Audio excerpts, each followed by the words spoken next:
Assalamu alaikum dear students, hope you all are fine. Today we are going to read another chapter of the 42 syllabus, that's resource and conservation. Okay, you know the things that we found in nature and are not man-made, they are called natural things. वो चीज़ें जो हमारे nature में पाई जाती है जो कि man made and और नॉट मैन मेड, जो कि इंसान ने नहीं बनाई है, उनको हम नेचुरल थिंग्स बोलते हैं. Like plants, animals, rocks, water, air, these all are made by nature. ये अल्लाह ताला ने बनाई है. इन चीज़ों को हम क्या बोलते हैं? Natural things. And the things that we made, जो कि मैन बनाता है, that are man made, they are called man made things. Like हम गाड़ियाँ बनाते हैं, घर बनाते हैं, या थिंग्स जो भी आपके इर्द गिर्द, पेन है, पेपर है, these all things are made by man and these are called man made things. Now is natural resources. Natural resources are हम इनको उर्दू में कुदरती वसाइल बोलते हैं. सोर्सेज बोल, वसाइल, ठीक है.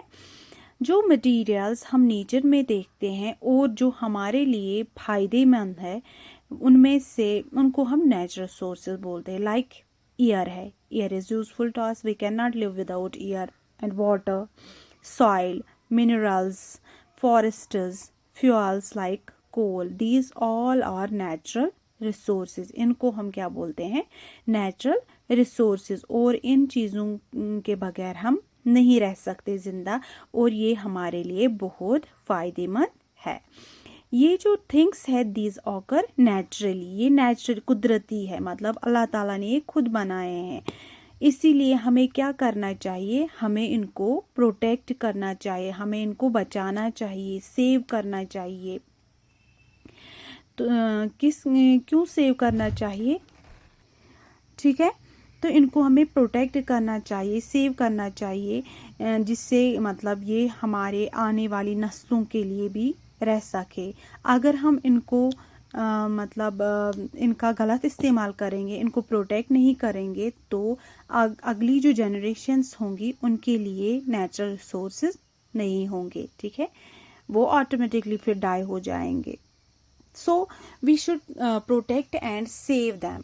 The protection of our natural resources. जो हम ये प्रोटेक्ट या सेव करते हैं अपने नेचुरल रिसोर्सेज को, उसको हम बोलते हैं conservation of natural resources. Conservation means बचाव. Okay, so these natural resources may be either living और नॉन लिविंग. ये जो नेचुरल रिसोर्सेज है, ये लिविंग भी हो सकते हैं और नॉन लिविंग भी हो सकते हैं. लिविंग में आता है प्लांट्स और एनिमल्स. लिविंग में आता है क्या? प्लांट्स और एनिमल्स. और नॉन लिविंग में आते हैं air, water, soil, minerals and fuels. ठीक है, तो पहले हम पढ़ेंगे प्लांट्स के बारे में. Plants as natural resources means हम क्या पढ़ने वाले हैं? Living natural resources. प्लांट्स जो है, सबसे पहले मैं आपको प्लांट्स के बारे में बोलूँगी. Plants are sources of food. Plants जो है, ये क्या है? फूड सोर्सेज है. हम फूड हासिल करते हैं प्लांट्स से, करते हैं कि नहीं? हाँ, फॉर एग्जाम्पल हम वेजिटेबल्स हासिल करते हैं, फ्रूट्स हासिल करते हैं, ग्रेन्स हासिल करते हैं. These are all obtained from plants. ये सारी जो चीज़ें हैं, ये हम प्लांट्स से ऑब्टेन करते हैं. एंड द एनिमल्स, जो एनिमल्स है वो डायरेक्टली या इनडायरेक्टली है प्लांट्स पे डिपेंडेंट. जैसे कि देखें हम एनिमल्स, फॉर एग्जांपल हम काऊ की एग्जांपल लेंगे. काऊ इट्स ग्रास, और ग्रास कहाँ से आता है? प्लांट्स से. अब ह्यूमन बींग्स की एग्जांपल लेंगे. ह्यूमन बींग्स जो है वेजिटेबल्स खाते हैं. वेजिटेबल्स कहाँ से आते हैं? प्लांट्स से. या हम मीट खाते हैं. मीट कहाँ से आता है? मीट हम काउ, मतलब काउ या एग, दिस हैन खाते हैं, तो वो क्या खाती हैं? वो प्लांट प्रोडक्ट्स खाते हैं. That means animals depend directly और इनडायरेक्टली ऑन प्लांट्स. प्लांट्स जो है, दे प्योरीफाई एयर. ये हवा को साफ रखते हैं. कैसे? कार्बन डाइऑक्साइड हवा से लेते हैं और प्रोड्यूस क्या करते हैं? Oxygen. And plants help in prevention of soil erosion, plant से सॉइल इरोजन प्रिवेंट होता है, हम सॉइल को इरोजन से बचाते हैं। कैसे? जो प्लांट्स के रूट्स हैं वो सॉइल को होल्ड करके रखते हैं, अपने साथ होल्ड करके रखते हैं, जिससे सॉइल इरोजन नहीं होता है।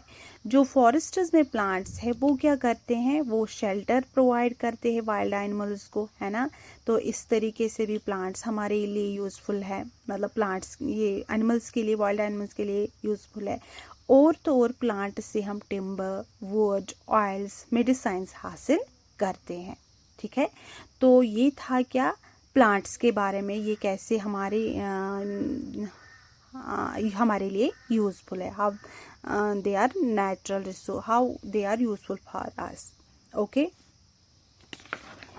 Now is how to conserve these plants. Now is how to conserve, हम इन प्लांट्स को कैसे बचा सकते हैं। सबसे पहले ये है कि प्लांट्स जो है they are cut down for timber, land farming या बाकी इंडस्ट्रियल यूजेस के लिए हम प्लांट्स को ये कट डाउन करते हैं, काटते हैं। जहाँ कहीं पे टिम्बर के लिए, कहीं पे हम फार्मिंग करने के लिए, कहीं पे हम रेजिडेंशियल हाउसेस बनाने के लिए करते हैं, या बाकी सारे यूजेस। उसको हम जो cut down of trees for various purposes, उसको हम बोलते हैं डिफॉरेस्टेशन। ठीक है, डिफॉरेस्टेशन क्या होती है, cut down of trees for various purposes. And how this deforestation affects, सबसे पहले जो एनिमल्स फॉरेस्ट्स में रहते हैं वो कैसे इफ़ेक्ट होते हैं। वो तो जो फॉरेस्ट्स में रहते हैं वहाँ पे उनको फूड मिलता है, शेल्टर मिलता है। जब डिफॉरेस्टेशन होगी तो वो ऑटोमेटिकली डाई हो जाते हैं। सेकंड ये है कि it leads to soil erosion, deforestation जब होगी तो सॉइल इरोजन होगा, क्योंकि जब प्लांट्स कट डाउन होंगे सॉइल लूज हो जाएगी तो सॉइल इरोड हो जाएगी। तीसरा ये है कि डिफॉरेस्टेशन से रेनफॉल और ग्राउंड वाटर पे इफेक्ट पड़ता है। जब प्लांट्स कम होते हैं तो ऑटोमेटिकली बारिश भी कम हो जाती है, क्योंकि प्लांट्स क्या करते हैं, it helps in this maintaining the rainfall and ground water balance. ठीक है, now is some methods to conserve plants. अब कुछ मेथड्स है जिससे हम प्लांट्स को कंजर्व कर सकते हैं। सबसे पहले है कि हमें एफॉरेस्टेशन करना चाहिए। Afforestation means planting more and more trees. Okay, and second is reduce use of trees for would and other materials. Trees का कम से कम इस्तेमाल करना, फॉर एग्जांपल हम वुड के लिए ट्रीज को तो वो कम हमें करना है, या बाकी मटेरियल्स के लिए हम ट्रीज का इस्तेमाल करते हैं वो कम करना है। प्रिवेंशन ऑफ फॉरेस्ट फायर, कहीं पे ऐसे ही मतलब कोई ये कोल बनाने के लिए जाते हैं ना जंगल में, तो वहाँ पे क्या होता है, वहाँ पे फॉरेस्ट ये फायर लग जाता है उसकी वजह से, तो उसको भी बचाना है। और जो पेपर है that should be reused, paper को रीयूज करना है, रिसाइकल करना है। अवेयरनेस प्रोग्राम्स ये करने चाहिए, लोगों में अवेयरनेस डालनी चाहिए कि हमें प्लांट्स को कंजर्व करना है। वन महोत्सव एक फेस्टिवल है जो जुलाई में सेलिब्रेट किया जाता है, ये भी एक अवेयरनेस प्रोग्राम है। या वर्ल्ड एनवायरनमेंट डे 5 जून, इसमें क्या होता है, हर जगह वर्ल्ड में प्लांट किए जाते हैं, ठीक है, लगाए जाते हैं। तो these are the some methods to conserve plants. Okay, now is animals as natural resources. अब है एनिमल्स कैसे हमारे लिए नेचुरल, मतलब हाउ दे हेल्प अस। सबसे पहले ये है कि एनिमल्स जो है they are source of food, है ना, है कि नहीं। जैसे काऊ है, गोट है, शीप है, we get meat from these animals. Eggs हम hen से लाते हैं, मिल्क काऊ से मिलता है, हनी बी से मिलता है। तो एनिमल्स क्या है, सोर्सेज ऑफ फूड। एनिमल्स से हम फाइबर्स हासिल करते हैं, जैसे शीप के वूल से हम स्वेटर्स बनाते हैं या ब्लैंकेट्स बहुत सारी चीज़ें बनाते हैं। सिल्क वर्म के सिल्क से हम कपड़े बनाते हैं, या एनिमल का स्किन जो होता है, कुछ एनिमल्स का स्किन जो होता है that is used to make leather. ठीक है। एनिमल्स जो है they are used for work also. Horses, oxen, donkey, they carry loads. जो लोड्स होता है वो उनके लिए हम उनको यूज़ करते हैं एनिमल्स। और एक यूज़ है इनका कि ये दे maintain the food chain.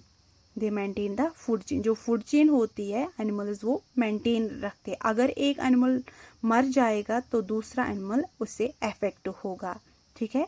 Now is the conservation of animals.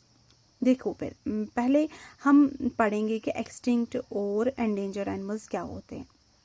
जो animals that are no longer found on earth, वो एनिमल्स जो कि अब ज़मीन पर नहीं हैं, उनको हम एक्सटिंक्ट एनिमल्स बोलते हैं। जैसे डायनासोर्स, वो बहुत सालों पहले, मिलियंस ऑफ ईयर्स एगो, या मैमोथ्स रहते थे ज़मीन पे, but they become extinct, they are no longer on the earth, अब वो ज़मीन पर नहीं है, so they are called extinct animals.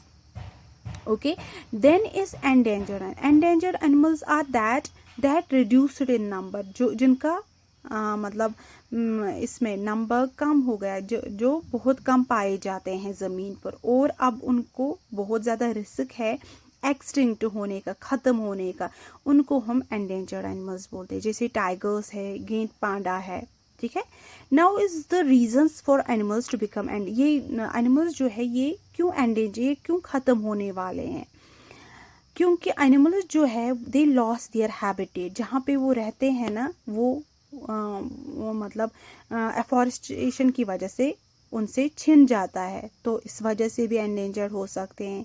Pollution जो होता है, air pollution, water pollution, land pollution, इसकी वजह से एनिमल्स पे असर पड़ता है, तो वो एंडेंजर्ड हो सकते हैं। या एनिमल्स को, वाइल्ड एनिमल्स को इलीगली मारा जाता है फॉर डिफरेंट यूजेज। जैसे एलिफेंट के ट्रंक, एलिफेंट जो है ना, उसको अगर ये हंट करेंगे तो उसका जो ट्रंक है दैट इज़ वेरी प्रेशियस, वो बहुत ज़्यादा प्रेशियस, दिस ट्रंक नॉट टस्कस, जो उसके टीथ है, सॉरी, जो उसके टीथ है दैट आर वेरी प्रेशियस, वो बहुत ज़्यादा कीमती है, उनके लिए उनको मारा जाता है। या बाकी सारे एनिमल्स जो हैं उनको इलीगली हंट किया जाता है फॉर डिफरेंट यूजेस, तो इस वजह से वो एंडेंजर्ड हो सकते हैं। ठीक है। So then is methods to conserve animals.